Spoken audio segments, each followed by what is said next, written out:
વાત કરીશું મોરબીથી। મોરબી જિલ્લાના ટંકારા તાલુકાના નેકનામ ગામ વિસ્તારમાં માનવતાને શરમાવે તેવી ગંભીર ઘટના સામે આવી છે। ફેક્ટરીમાં મજૂરી કામ કરતા શ્રમિક પરિવારના માત્ર 2 વર્ષના બાળક સાથે અમાનવીય કૃત્ય આચર્યું હોવાની ઘટના પ્રકાશમાં આવી છે।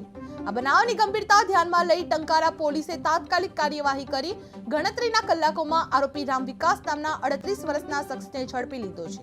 જે સમગ્ર મામલે ડીવાયએસપીએ પ્રેસ કોન્ફરન્સ કરીને ગુનાની વિગતવાર માહિતી આપવામાં આવી હતી। જે ટંકારા નેકનામામાં માનવતાને શરમાવે તેવી ઘટના સામે આવી છે। જે 2 વર્ષના બાળક સાથે અમાનવીય કૃત્ય કરવામાં આવ્યું હતું। જે ફેક્ટરી વિસ્તારમાંથી આ આરોપી ઝડપાયો છે। જે ટંકારા પોલીસે કલાકોમાં તેની ધરપકડ કરી હતી અને ડીવાયએસપી દ્વારા પ્રેસ કોન્ફરન્સમાં માહિતી આપવામાં આવી હતી।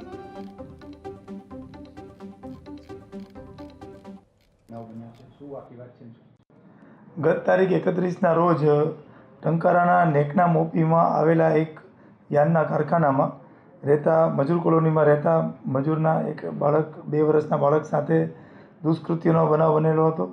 જેમાં એની સાથે સૃષ્ટિ વિરુદ્ધનું કૃત્ય કરવામાં આવેલું હતું અને તાત્કાલિક આ અંગે ફરિયાદ નોંધી અને આરોપીને શોધખોળની કાર્યવાહી ચાલુ થઈ હતી। જેમાં આરોપી રામ વિકાસ સન ઓફ ગેના શાહ તૈલી મૂળ રહેવાસી મોતિહારી બિહારના હોવાનું ખુલવા પામેલ હતું અને આરોપીની શોધખોળ સાથે બાળકને તાત્કાલિક હોસ્પિટલાઇઝ કરવામાં આવેલું હતું અને તરત જ હોસ્પિટલ તથા સ્થાનિક જગ્યાની વિઝિટ લઈ અને આગળની તપાસ કાર્યવાહી ચાલુ કરવામાં આવેલી હતી। ત્યારબાદ આ આરોપી મળી આવતા તેને હસ્તગત કરી અને તારીખ 1ના રોજ એને અટક કરી આગળની કેસની કાર્યવાહી તપાસની કાર્યવાહી કરવામાં આવેલી હતી અને આરોપીઓ વિરુદ્ધ પુરાવા એકત્ર કરવા માટે થઈ અને અલગ અલગ ટીમો બનાવી અલગ અલગ કામગીરી કરવામાં આવેલી હતી। જેમાં આ નાનું બાળક હોય એ પોતે નામજોગ ઓળખ ના આપી શકે એટલે આ બાળકની વિશિષ્ટ રીતે ઓળખ કરાવવાની કાર્યવાહી કરવામાં આવેલી હતી। જેમાં અહીંયા મોરબી સિવિલ હોસ્પિટલથી મદદ લઈને પેડિયાટ્રિશિયન ડૉક્ટરશ્રી અને સાયકિયાટ્રિસ્ટ ડૉક્ટરશ્રીની હાજરીમાં મામલતદાર સાહેબ દ્વારા આ બાળક તરફથી આરોપીની ઓળખ પરેડની કાર્યવાહી કરવામાં આવેલ છે અને એનો રિપોર્ટ પણ આ કામે સામેલ રાખવામાં આવેલ છે।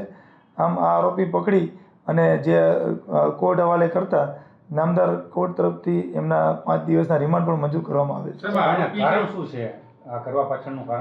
બનાવનું કારણ હાલ પ્રાથમિક દ્રષ્ટિએ એવી રીતે સામે આવ્યું છે કે આરોપી અને જે ભોગ બનનાર બાળક છે એના પિતા છે એને બેયને નોકરીના સ્થળે કામકાજની બાબતમાં કોઈ માથાકૂટ થઈ હતી અને એની રકઝક અને ઝપાઝપીના અંતે આરોપીએ બદલો લેવા માટે થઈ અને આ નાના બાળક સાથે દુષ્કૃત્ય કર્યું હોવાનું સામે આવે છે। બાળક અહીંયા હતો જ કે કેવી રીતે અહીંયા શું કરતો હતો?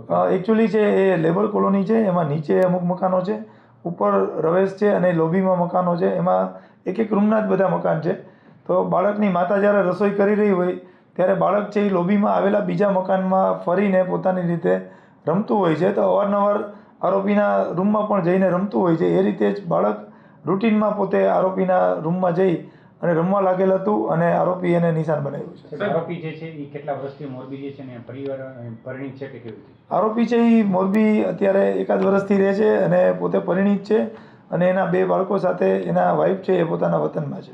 સાહેબ, આટલા બધા લોકોની વચ્ચે એને એ બાળકને એના ઘરમાં લઈને સૃષ્ટિ વિરુદ્ધનું કૃત્ય આચર્યું, તો શું આ વ્યક્તિ કોઈ માનસિક વિકૃત કે એવી કોઈ વસ્તુ છે આની પાછળ? એકચ્યુઅલી છે બાળક સાથે બદલો નથી લેવો એને બાળકના પિતા સાથે બદલો લેવો છે। એમાં એને બાળક રમવા આવ્યું એટલે એવું થયું કે આ કરવું જોઈએ, પણ બાળક સાથે આવું કરવું એ માનસિક એકદમ નીચ કૃત્ય કરવું કહેવાય। એટલે માનસિક